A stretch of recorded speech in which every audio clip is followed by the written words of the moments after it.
Вооруженные силы Российской Федерации продолжают специальную военную операцию.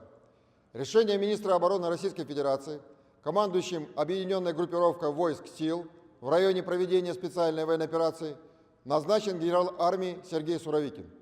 На Купянском направлении противник силами двух усиленных батальонов предпринял попытки наступления в направлении населенных пунктов Першетравневая и Ягодная Харьковской области. Все атаки вооруженных сил Украины подразделениями российских войск успешно отражены. Уничтожено более 100 украинских военнослужащих, 2 танка, 5 боевых машин пехоты и 4 автомобиля.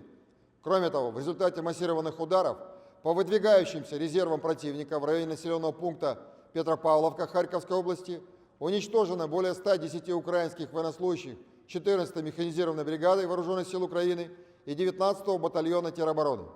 На Краснолиманском направлении при очередной безуспешной попытке форсирования силами двух усиленных рот Вооруженных сил Украины реки Жеребец российскими средствами уничтожено более 30 украинских военнослужащих, 3 боевые машины пехоты и 5 пикапов.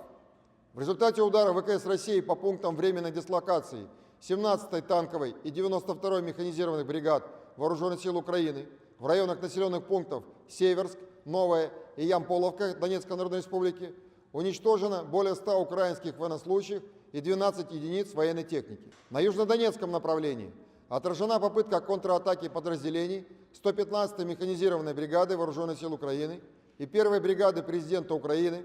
Уничтожено более 90 украинских военнослужащих, 2 танка, 8 боевых бронированных машин и 6 автомобилей.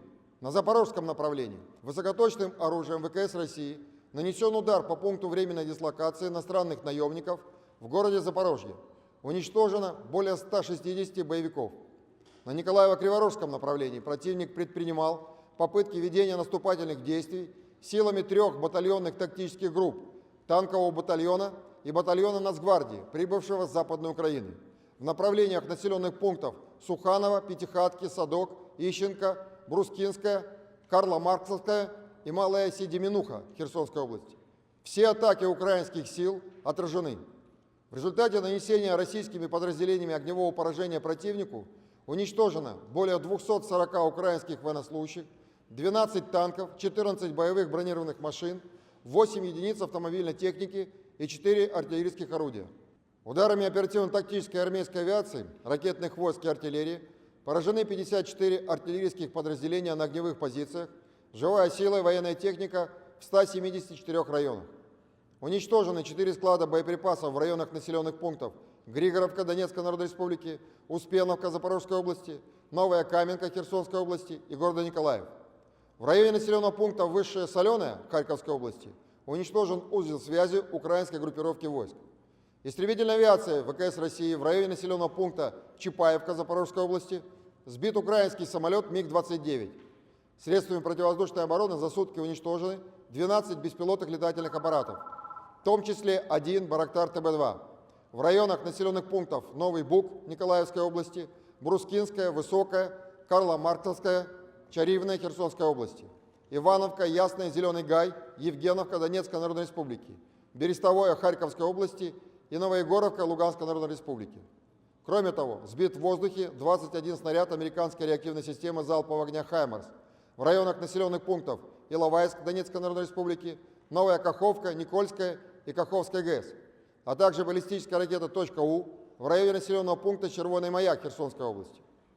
Всего с начала проведения специальной военной операции уничтожено 316 самолетов, 158 вертолетов, 2176 беспилотных летательных аппаратов, 379 зенитных ракетных комплексов, 5494 танка и других боевых бронированных машин, 866 боевых машин реактивной системы залпового огня, 3457 орудий полевой артиллерии и минометов, а также 6395 единиц специальной военной автомобильной техники.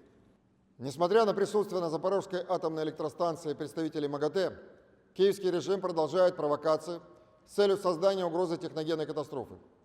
В течение суток город Энергодар и территория, прилегающая к атомной электростанции, дважды подвергалась обстрелам со стороны Вооруженных сил Украины из реактивных систем залпового огня «Град».